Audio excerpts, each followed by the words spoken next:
So when I was a kid, back in the mid-1960s, I had a problem with my feet. According to my mom, I only barely remember this, so I had to check with my mom. According to my mom, my feet turned in, by which I assume she means they really overpronated and rolled inside. But I was prescribed to wear these special orthopedic shoes. These were kind of hideous shoes, white leather uppers, dark soles, ankle high, laced tightly all the way up. They were a pretty common sight in the 1960s, but they looked almost like holdovers from the 1800s, like you would not have been surprised to see baby pictures of Adolf Hitler or Teddy Roosevelt wearing these shoes. But like I say, in the 1960s, they were fairly common, except it wasn't common to wear them all the way through like kindergarten, which I did. And when the other kids would make fun of me for wearing baby shoes, I would tell them, no, these aren't baby shoes, these are my super boots, because even back then I was kind of obsessed with superheroes. Now, this was the mid-1960s, so it was a great time to be obsessed with superheroes. Mid-1960s was when the live-action Batman series with Adam West came out. There were TV cartoons featuring Batman, the Superman and Aquaman Hour, the Fantastic Four from Hanna-Barbera. Hanna-Barbera also had this amazing slate of their own homegrown superheroes at the time. Characters like Space Ghost and the Herculoids and Shazam the Genie with the twins with the magic ring. Shazam! Long before Wonder Twin powers activate.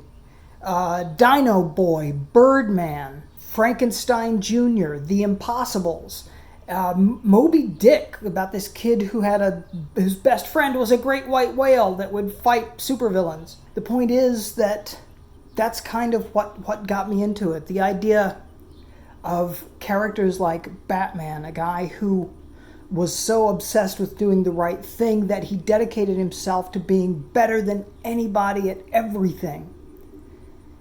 Or a character like Superman, even more inspiring, a guy who could literally rule the world, push around anybody he ever wanted to, but he had such empathy and generosity of spirit that he used his strength to help people instead of lord it over them and dominate them and bully them. The mid-1960s, for all their faults and all the strife, it was a pretty good time to be growing up a kid. And that obsession with superheroes has kind of stuck with me, which is why I do this channel.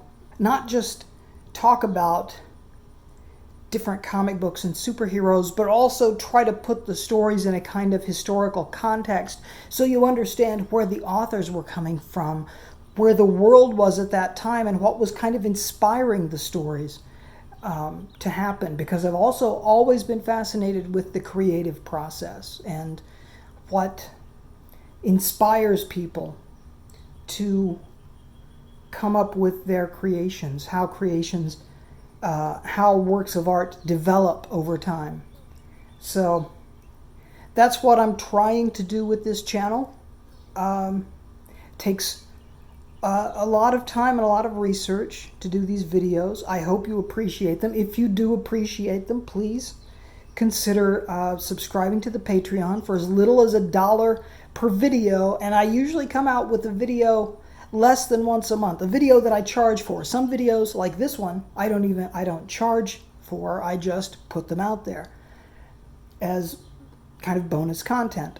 And you will be really helping me out a lot. I appreciate every donation and I appreciate every comment. Even if you don't join the Patreon or donate money, commenting and liking the videos, I really appreciate.